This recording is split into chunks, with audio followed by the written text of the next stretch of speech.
नमस्कार दोस्तों, हिंदुस्तान उदय YouTube platform पे आपका बहुत बहुत स्वागत है। मैं हूं प्रदीप नवाज। दोस्तों, आज का विषय बेहद गंभीर है और इस गंभीर विषय पे चर्चा करने के लिए हमारे साथ हरिभूमि अखबार के संपादक और जाने माने पत्रकार महेंद्र पंडित साहब मौजूद हैं। पंडित साहब, आपका बहुत बहुत स्वागत है। सर, बड़ा विषय है, गंभीर इसलिए क्योंकि ये बात जिस तरह के सरकार की स्थिति बनी हुई है, पाकिस्तान के लिए जिस तरह की स्थिति बनी हुई है वो सब जानते हैं, और जो ये नापाक हरकत की गई है उसके लिए सरकार पूरी तरह तैयार नजर आ रही है। विपक्षी दलों ने भी सरकार के साथ होने की बात कह दी है, लेकिन सरकार के साथ पूरा देश खड़ा है, विपक्षी दल खड़े हैं और पूरा देश चाहता है कि कड़ी से कड़ी कार्रवाई हो।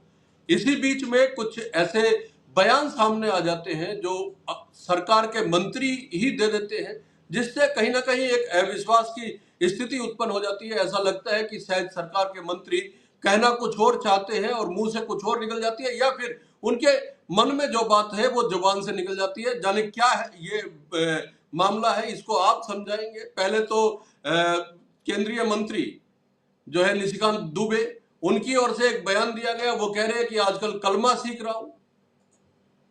उनका कहने का मतलब साफ साफ ये है कि आप जो है किसी और धर्म की चीजें सीख लीजिए ताकि आप बचे रह सके। क्या ये मतलब है? एक सवाल ये है। और सबसे बड़ा बयान तो आज पीयूष गोयल साहब ने दे दिया, केंद्रीय वाणिज्य मंत्री है, और वो कहते हैं कि जो है 140 करोड़ लोगों में जब तक देशभक्ति की भावना प्रचुर मात्रा में नहीं होगी, कूट कूट के नहीं भरी होगी, तो इस तरह की समस्याएं आती रहेंगी। तो क्या पीयूष गोयल साहब ने, महेंद्र पंडित साहब, लोगों को ये कह दिया है कि भाई अपना देशभक्ति का सर्टिफिकेट आप लेके आइए, दिखाइए? देखिए, सबसे पहले तो हिंदुस्तान उदय के सभी दर्शकों को प्रणाम। प्रभाष जी, देखिए, आपको ना पीयूष गोयल जी का आभारी होना चाहिए। उन लोगों ने 140 करोड़ कहा, तो ये धन्यवाद उनका, क्योंकि अगर वो 95 करोड़ लोग कहते या 95 करोड़ हिंदू कहते या सभी हिंदुस्तानियों को, हिंदुस्तान में रहने वाले हिंदुओं के बारे में कहते, तो बात वही रहती। लेकिन ये एक अच्छा संकेत दिया उन लोगों ने कि दुबे जी का तो नाम लेना शायद ठीक नहीं होगा, क्योंकि उनकी जो भाषा थी, जो उनका कहने का तात्पर्य था, या फिर जो उन्होंने पूरा सार कहा, उसकी मेरे को लगता नहीं कि किसी भी टीवी चैनल पर चर्चा की जानी चाहिए, क्योंकि ऐसे लोग अलगाव को हवा देने वाले होते हैं। ऐसे लोग, वो खुद ही वहां क्या करने गए थे, पूछने वाला कोई हो उनसे, तो वो तो खुद वहां थे कुछ दिन पहले, तो आप क्या करने गए थे वहां पे? हाँ, उनका वीडियो तो कमाल की बात है, बिल्कुल सही बात है आपकी। और वीडियो जिस तरह से वायरल हो रहा है, लोग छोड़ते नहीं है साहब। हिंदुस्तान की जनता इतनी भी मासूम नहीं है जितना ये लोग सोच के बैठे हुए हैं। हाँ, तो ये पता क्या है, अब मंत्रियों को चाहिए था क्या, वो वहां पे कैसे चूक हुई उसके ऊपर चर्चा करते। सीओडी की जो मीटिंग हुई, उस मीटिंग में क्या हुआ चर्चा करते। आपने, अच्छी बात है, 5 फैसले लिए, 5, क्योंकि सिंधु नदी का पानी बंद कर देंगे, जो पाकिस्तान से आए हुए हैं उनका वीजा रद्द कर दिया गया है, अच्छी बात है, एक्शन लिया जाना चाहिए। लेकिन एक्शन के पीछे क्या हो रहा है उसके बारे में कोई खुलासा नहीं कर रहा। आपने कह दिया कि सिंधु का पानी रोकेंगे, रोक के कहाँ ले जाएंगे भाई? स्पष्ट तो बता दीजिए, कुछ कुछ स्पष्ट तो करें आप। अब कि आपने 1960 का जो समझौता था रद्द कर दिया, अच्छी बात है, आप करिए, क्योंकि पाकिस्तान के खिलाफ सख्त एक्शन लेने की सख्त निहायत जरूरत है। क्योंकि पाकिस्तान में जिस तरह से अलगाव पनप रहा है, वो हमारे लिए हमेशा से खतरनाक रहा है, अब भी खतरनाक है। और पाकिस्तान के मंसूबे पूरी दुनिया जानती है। जो कभी अमेरिका पाकिस्तान का खैरम खा बनता था, आजकल वो भी पीछे हट गया है, क्योंकि पाकिस्तान को आईएमएफ का जो देख रहे हैं बार बार, जो आईएमएफ कंगाली के दौर में भी वो केवल टरकाता है, पाकिस्तान को पैसा देने को तैयार नहीं है, तो वो नापाक हो चुका है। उसके खिलाफ एक्शन लिया जाना चाहिए। लेकिन एक्शन का मतलब ये नहीं है कि आप एक कम्युनिटी के लोगों को इकट्ठा करें, आप केवल हिंदुओं की प्रसार की बात करें। तो ये देश की बात है भैया, ये हमारी प्रभुसत्ता की बात है, हमारी आत्मरक्षा की बात है। आप आत्मरक्षा की बात का सम्मान कीजिए। आपको विपक्ष ने फ्री हैंड दिया, इवन की ओवैसी ने भी ये कहा कि हम सरकार के साथ हैं। कोई भी दल ऐसा नहीं था जिसने कोई डिमांड की या कुछ कहा, या किसी ने कोई बट परंतु किंतु लेकिन किया। लेकिन इसके बावजूद जो अलगाववादी बयानबाजी है वो शर्मनाक है, उसकी हमेशा निंदा की जानी चाहिए। आप हमलों की निंदा करते हैं, ये भी तो एक हमले हैं भाई, आप इनकी भी निंदा की जानी चाहिए। तो ऐसी अलगाववादी बातें कतई नहीं होनी चाहिए। और पीयूष गोयल कौन होते हैं 140 करोड़ लोगों से सर्टिफिकेट मांगने वाले कि आप देशभक्त है या नहीं है? सबसे उनको बड़ा किसने सवाल अधिकार तो दे दिया ये है महेंद्र साहब, आप इतने लंबे समय से पत्रकारिता कर रहे हैं और लगातार अखबार आप संभाल रहे हैं। आपने कभी इस तरह से देखा है कि कोई हमला हुआ हो और उसके बाद पूरा एकजुट कभी जिस देश में लगातार जिस देश में चुनाव 80-20 के फार्मूले पे लड़ा जाता हो, उस देश में जिस जम्मू कश्मीर में यह हमला हुआ, उस जम्मू कश्मीर के मुसलमान सामने आए, टूरिस्टों को किस तरह से बचाया गया, ये तस्वीरें बताती है। और उस कल जुम्मे की नमाज के बाद जिस तरह से पूरे देश के मुसलमान इकट्ठा होके उन्होंने प्रदर्शन किया, क्या पीयूष गोयल साहब को और क्या वो कलमा सीखने वाले मंत्री को ये चीजें दिखाई नहीं देती है? देखिए पता क्या है, हर चीज में एक बुरी व्यवस्था शुरू हो गई है। हर चीज के पीछे वोट को देखना ये बड़ी शर्मनाक बात है और इन लोगों को शर्म आनी चाहिए। ये लोग हमले के पीछे भी वोट देखने की कोशिश कर रहे हैं, तो ये ऐसी ऐसी बातें बहुत शर्मिंदगी पैदा करती हैं। भाई पूरा राष्ट्र आपके साथ खड़ा है, पूरे राष्ट्र ने कह दिया है, सभी विपक्षी दलों ने कह दिया है कि हम आपके साथ हैं, आप जो भी फैसला लेंगे वो सर्वमान्य होगा, आप एक्शन लीजिए। उसके बावजूद हिंदू मुसलमान करना बड़ी शर्मनाक हरकतें हैं। आप बार बार अपना वोट बैंक, आपको कहाँ जा रहा है आपका वोट बैंक?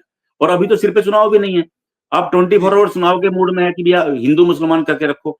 तो ये बड़ी शर्मनाक स्थिति हो रही है। देखिए मैं आपको एक बात बताता हूँ, आप खाली हिंदू मुसलमान पे मत जाइए, आप मराठा नॉन मराठा पे चले जाइए। जो स्टेट की गवर्नमेंट है उनकी वो जाट नॉन जाट है, कोई गुजर नॉन गुजर है। आप कहीं जाएंगे सिख नॉन सिख है। आजकल पंजाब में नया प्रोपगंडा शुरू हो गया है कि सिख नॉन सिख का एक नया बवाल शुरू कर दिया गया है। तो और राष्ट्रीय लेवल पे जब बात करते हैं ये लोग हिंदू नॉन हिंदू, तो यार क्या चाह क्या रहे हैं आप लोग? शर्म की बात है, देश पे हमला हुआ है, पूरा देश एकजुट है, पाकिस्तान के खिलाफ एक्शन लीजिए। जो भी उग्रवाद है, पाकिस्तान है या कोई भी देश है, जो भी आतंकवादी हैं, उनके खैरमखा हैं, उनके आका हैं, उनको चुन चुन के मारिए, खूब खदेड़िए। लेकिन आपको ये अधिकार किसने दे दिया कि आप पूरे देश वालों से मांग रहे हैं कि आप देशभक्त हैं या नहीं है? ये तो शुक्र है कि आप लोगों ने कोई ऐप ही शुरू कर देते कि भैया आप बताइए आप देशभक्त हैं कि नहीं है। जिसने वो उसको लॉगिन करेगा वो देशभक्त है, जो नहीं है तो ये कैसे, कौन सर्टिफिकेट देने वाला अधिकार आपको किसने दिया है?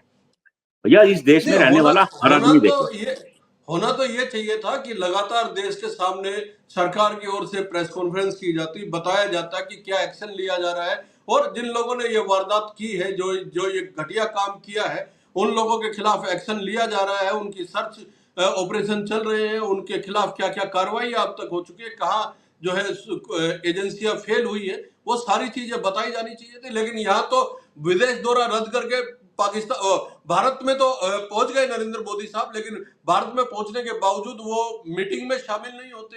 इसलिए नहीं होते कि प्रेस कॉन्फ्रेंस तो कभी उन्होंने की नहीं है। अब मीटिंग में, सर्वदलीय बैठक में अगर वो नहीं जाएंगे तो इसका सीधा सा मतलब ये है कि कहीं विपक्षियों के सवालों के जवाब ना देने पड़ जाए, इस वजह से वो वहां से गायब हो जाते हैं। हाँ, इतना जरूर है कि अंग्रेजी और हिंदी में उन्होंने बिहार में बड़ी चुनौतियां दी है, मिट्टी में मिला देने की बात जरूर कही है, हाँ लेकिन सवाल तो देखिए, लोगों के मन में है ना। और यही सवाल तो जब हरियाणा के मुख्यमंत्री जाते हैं या राजस्थान के मुख्यमंत्री जाते हैं शोक व्यक्त करने के लिए, जो लोग वहां मारे गए उनके परिवार वाले, तो सवाल पूछेंगे, और पूछे उन्होंने, खूब जम के सवाल पूछे।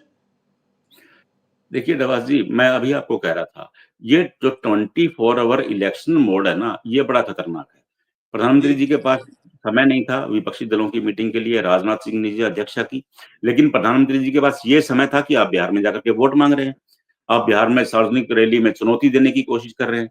अरे भैया, आपको जहां होना चाहिए था आप वहां होते। बिहार कहाँ जा रहा है? कोई कल तो वोटिंग है नहीं, बिहार में जी अभी समय पड़ा है, अभी चुनाव की घोषणा भी नहीं हुई है, लेकिन आप तैयारियों में लगे हैं। तो प्रधानमंत्री जी उसको लीड जरूर कर रहे हैं, लेकिन देश को लीड कौन कर रहा है? डिफेंस मिनिस्टर को आपने कहा कि अच्छी बात है, राजनाथ सिंह बड़े नेता है, लेकिन मौजूद प्रधानमंत्री तो आप हैं भाई, आपको मौजूद रहना चाहिए था, लेकिन आप गायब हैं, क्योंकि आपके लिए वोट मांगना जरूरी है। और पीयूष गोयल जी का वही बयान आप, वो चाहे दुबे जी का बोलेंगे, वो क्योंकि एक बांटने की व्यवस्था जो है ना, वो बड़ी खतरनाक है। और उनको जी पता है कि इसी हमले को लेकर के क्या पता उनका सोशल मीडिया विंग क्या करेगा, क्या प्रचार करेगा, कितना हिंदू मुसलमान होगा, क्योंकि बिहार में हिंदू मुसलमान एक बड़ा फैक्टर है। आप उत्तर प्रदेश और बिहार के चुनावों को देखेंगे तो हिंदू मुसलमान बड़ा फैक्टर बन जाता है। तो जी उसके लिए लॉबिंग, प्रधानमंत्री जी वहां जाके गरिया रहे हैं कि पाकिस्तान के खिलाफ हम ये कर देंगे, हम वो चुनिंदा को मार देंगे। अरे भाई, पाकिस्तान को मार देंगे? पाकिस्तान मरा हुआ है। आपने बोल दिया है कि सिंधु जल समझौते को रद्द कर देंगे, अच्छी बात है, कर दीजिए, लेकिन आप ये देखिए उसके पानी को कहाँ लेके जाएंगे? आपने कोई तस्वीर साफ नहीं की है, किसी विपक्षी को भी नहीं पता है। हाँ, जल संसाधन मंत्रालय के सचिव सामने आए, उन्होंने पाकिस्तान को पत्र लिख दिया कि हम पुनर्विचार कर रहे हैं। आप पुनर्विचार करिए, लेकिन उसका वैकल्पिक व्यवस्था तो खोजिए। आप ये देखिए 11.5 लाख एकड़ भूमि को संचित करने वाला पानी आप कहाँ स्टोर करेंगे? हमारा 28 घंटे में पूरा पंजाब हरियाणा डूबेंगे। आप सीधी आपके पास कोई वहाँ डैम नहीं है, आपके पास वैकल्पिक नहर की व्यवस्था नहीं है।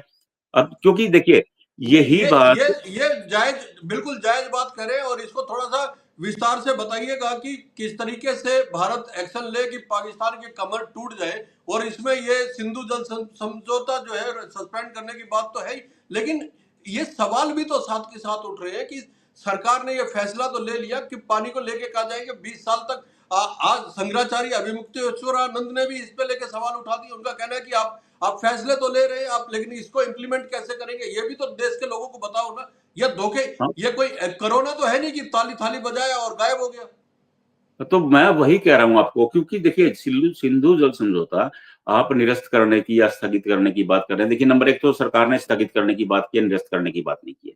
आप स्थगित कर देंगे, आप क्यों मान लेते हैं, लेकिन उस पानी का करेंगे क्या? वहां इतना पानी है कि वो पाकिस्तान ऑलरेडी डूब मरने की स्थिति में होता है बरसात के दिनों में। आप हर मानसून में देखेंगे, पिछले साल भी उनकी जो दुर्गति हुई है, उनका पूरा पाकिस्तान, पूरा पंजाब जो पाकिस्तान के हिस्से में है वो सारा डूब गया, क्योंकि वो इतना ओवरफ्लो पानी है। अगर उसको हम लोग हिंदुस्तान की धरती पर रोकते हैं तो कहाँ रोकते हैं? हमारे पास जगह नहीं है। आपने एक महाशय मिला कि वो कह रहे कि जी नंगल बांध में रोक देंगे। नंगल बांध में तो ऑलरेडी बरसाती के दिनों में 12% एक्सेस वाटर है। जब हमारा 3 से 4 साल में पंजाब डूबता है तो वो नंगल का ही तो पानी है, वो एक्सेस है।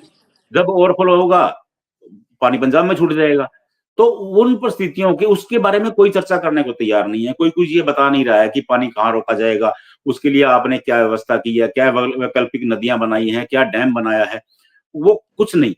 केवल एक 3 चरणों की एक समीक्षा जारी कर दी गई है, बताया कुछ नहीं गया है। आप कुछ बता नहीं रहे हो। ये बात ओवैसी ने भी उठाई है, विपक्षी दलों ने अनेक ने उठाई है कि आप अच्छी बात है कह रहे हैं बंद कर देंगे पानी, लेकिन पानी बंद करने के बाद क्या, उसका रिजल्ट तो बताइए। आप उसका वैकल्पिक व्यवस्था बता दीजिए कि क्या करेंगे। सरकार के पास जवाब नहीं है। प्रधानमंत्री जी ने वो ऐलान कर दिया मीटिंग के बाद। प्रधानमंत्री जी इसलिए बिहार पहुंच गए क्योंकि विपक्ष वहां पूछता कि पानी का क्या जी करेंगे जी। बताइए। तो एक बड़ा यक्ष प्रश्न यही है। आप कीजिए, देखिए पाकिस्तान के खिलाफ सख्त एक्शन लेना समय की बहुत जबरदस्त जरूरत है, क्योंकि जब तक पाकिस्तान के खिलाफ एक्शन नहीं लिया जाएगा पाकिस्तान सुधरने वाला नहीं है। पाकिस्तान का जो आम जनमानस है वो अच्छी तरह चाहता है, वो भारत से मिलना चाहता है, लेकिन वहाँ के जो हुक्मरान है, वहाँ की जो सेना है, उनकी रोटियां ही भारत विरोध में सिकती हैं। उनको हमेशा ये रहता है कि जब तक भारत का विरोध रहेगा तब तक वो चलते रहेंगे। जिस दिन पाकिस्तान भारत से मिल जाएगा तो पाकिस्तान को पता है, क्योंकि उसकी जो आवाम है वो, क्योंकि भारत विरोध पे ही उन्होंने जन्म दिया। अब उनका सिलेबस पढ़ेंगे उसमें भी भारत विरोध है। अगर उनके एजुकेशन सिस्टम को पढ़ेंगे उसमें भी भारत विरोध को रखा गया है। वहां के अनेक यूट्यूबर से मेरी लेकिन बात महेंद्र जी, होती है। एक बड़ा सवाल ये भी है, जो जीडी बख्शी साहब ने, जो ये जीडी बख्शी साहब तो लगातार मोदी सरकार के बड़े फैसलों के समर्थक रहे हैं, बड़ी बड़ी बड़ी बातें उन्होंने की है, लेकिन अब तो वो सीधा बोल रहे हैं, पिछले 2-3 दिन से लगातार बोल रहे हैं कि कोरोना के बाद से जो 3 साल भर्तियां नहीं हुई और जो जो 1,80,000 के आसपास फौज कम हुई है, उसके लिए जिम्मेदार कौन है? आपको यह लगता है कि पहाड़ों में जो है बिना मैन पावर के आप सुरक्षा प्रदान कर देंगे? जीडी बख्शी साहब ने इसको लेकर बड़े सवाल उठाए, तो निश्चित तौर पे एक भारतीय होने के नाते तो सबके मन में ये सवाल है कि आप दावे तो तमाम तरीके के कर रहे हो, लेकिन उन दावों को इम्प्लीमेंट कैसे करोगे जब आपके पास साधन नहीं है, मैन पावर नहीं है? देखो नवाजी, एक मैं बात ना आपको छोटी सी बात बताता हूँ। हरियाणा से प्रति वर्ष जो एवरेज है वो 42,000 लोग आर्मी ज्वाइन करते थे। जी। हरियाणा में जो बेरोजगारी बढ़ने का बड़ा कारण ये हुआ कि अब स्थिति वो कम होकर के 7 से 8 हजार रह गई है। जी। प्रति वर्ष 35 से 36 हजार लोग आर्मी के कारण बेरोजगार हैं, क्योंकि आर्मी में नई भर्तियां नहीं हो रही हैं। और केवल जो अग्निवीर भर्ती हो रहे हैं, अग्निवीर हम्म। को आप रोजगार नहीं कह सकते हैं। वो रोजगार नहीं है, हम्म। वो एक पार्ट टाइम जॉब है जो 4 से 5 साल आपको करनी है, उसके बाद आपको घर आ जाना है, फिर जॉब तलाश करनी है। तो हम्म। आप पिछले जो 10 सालों से आर्मी की भर्तियां हैं उस पर नकेल कस के बैठे हैं, क्योंकि आर्मी हम्म। का स्टाफ कम किया जा रहा है। तो ऐसी स्थिति में जब हम लोग लड़ने की मैदान की जंग की बात करते हैं, चाहे वो पाकिस्तान से बात हो रही हो, चाहे वो पिछले दिनों बात चाइना से भी हुई गलवान घाटी में झड़प के बाद, तो वास्तु स्थिति क्या है? क्योंकि वर्कफोर्स तो लगातार कम हो रही है। आप ये कहे जा रहे हैं कि हमने राफेल ले लिया, हमने चिनकू ले लिया, हमने वो हेलीकॉप्टर ले लिए। मैन चलाने वाला भैया। जो आपका जो डिफेंस सिस्टम है मजबूत है, मैं इसमें ये नहीं कह रहा कि भारतीय आर्मी कहीं से भी कमजोर है, लेकिन उसमें नई भर्तियों के नाम पर कुछ नहीं हो रहा है। और जी पिछले 8 सालों में जो हो रहा है वो बताना ज्यादा बेटर नहीं होगा, क्योंकि अग्निवीर भर्ती हो रहे हैं, और या फिर आला अधिकारी या फिर डीए सॉरी एनडीए का जो प्रोसेस है वो भर्ती हो रहा है, लेकिन जो आम सैनिक है उसकी भर्ती नहीं है। तो ये एक विकट स्थिति है, लेकिन उसके ऊपर ज्यादा चर्चा करना ठीक नहीं रहेगा। हाँ, लेकिन पाकिस्तान पर हम कहीं भारी हैं। कल मेरी रक्षा विशेषज्ञ डॉक्टर सुरेंद्र मिश्रा जी से बात हो रही थी, तो उन्होंने भी विस्तार से बताया कि हम पाकिस्तान से 4 गुना भारी पड़ते हैं। तो लेकिन बात युद्ध की है ही नहीं, युद्ध किसी भी मुद्दे का हल नहीं है। और और पाकिस्तान सरकार को को तो जब चाहे जब मिट्टी में मिला सकता है भारत, वो जब बात मिट्टी अलग है, में लेकिन भारत भारत में घुस कर और भारत के लोगों से धर्म पूछ के उनको गोली मार देना, ये सीधी सीधी सी एक एक एक ऐसी व्यवस्था है कि भारत में जो जो चीजें सुधर रही थी, जो चीजें लोगों का आपस में ठीक हो रहा था, भाईचारा, उसको पाकिस्तान अच्छे से जानता है कि यहाँ पे वार करेंगे, ये इस तरीके से वार किया जाएगा तो भारत में जो है आपस में हिंदू मुसलमान बढ़ेगा। ये आम लोग तो शायद समझ चुके हैं, इसीलिए जम्मू कश्मीर में मुसलमान भी सड़कों पे है, पूरे देश में मुसलमान इस पूरे हमले के खिलाफ सड़कों पे है, लेकिन सरकार के मंत्रियों को शायद ये बात समझ में नहीं आ रही। देखिए मंत्री, पता है मैं वही कह रहा था आपको, हर वक्त इलेक्शन मोड में रहना अच्छी स्थिति नहीं है, कभी देश मोड में भी रहिए। आप पूरे देश से देशभक्ति के प्रमाण पत्र मांग रहे हैं यार, आपके पास क्या है? आप तो इलेक्शन मोड में हैं, आपकी देशभक्ति क्या है? आप तो हर जगह इलेक्शन की बात कर रहे हैं। तो प्रधानमंत्री भी बिहार की रैली को नहीं मिस कर सकते हैं, वो मीटिंग मिस कर सकते हैं विपक्ष के लिए, लेकिन रैली में तो वो जरूर गए। तो हम्म। पहले अपना प्रमाण तो दीजिए भाई, आप देशभक्त हैं। अब खाली देशभक्त से बड़े बड़े भाषण देने से कोई देशभक्त नहीं हो जाता है। तो देशभक्ति की बात करें, अच्छी बात है, पूरा देश देशभक्त है जो हिंदुस्तान में रहता है, हर हिंदुस्तानी देशभक्त है। उनको बांटने की कोशिश मत कीजिए, किसी से सर्टिफिकेट लेने की कोशिश मत कीजिए, ये अच्छी नीति नहीं है। और जहां तक हमले की बात है, हमले जिसने भी हमला किया उसको चुन चुन के मारा जाना चाहिए, ये अच्छी बात है। और कश्मीर में देखिए, अब हमला कश्मीर में हुआ और जी हमारी जामा मस्जिद दिल्ली में, वहां कितना बड़ा एजिटेशन किया उन लोगों ने। जी जुम्मे की नमाज करने के बाद उन लोगों ने दिखाया कि हम सब देशभक्त हैं। अगर आप पश्चिमी उत्तर प्रदेश में जगह जगह प्रदर्शन हो रहा है मुस्लिम समुदाय, हमारे यहाँ मेवात में, हरियाणा के मेवात में देखिए कितना बड़ा प्रदर्शन हुआ, उन्होंने जमकर विरोध किया पाकिस्तान का। और लेकिन आप मौका देखते ही कह देते हैं कि जो हिंदुस्तान में नहीं रहना चाहता, कास्ट विशेष का नाम लेकर के वो पाकिस्तान चले जाएं। तो वो गलत परंपरा है। जो हिंदुस्तान में रह रहा है, आप किसी से प्रमाण पत्र मत मांगिए, वो देशभक्त है, केवल आप आगे बढ़िए, पूरा देश आपके साथ खड़ा है।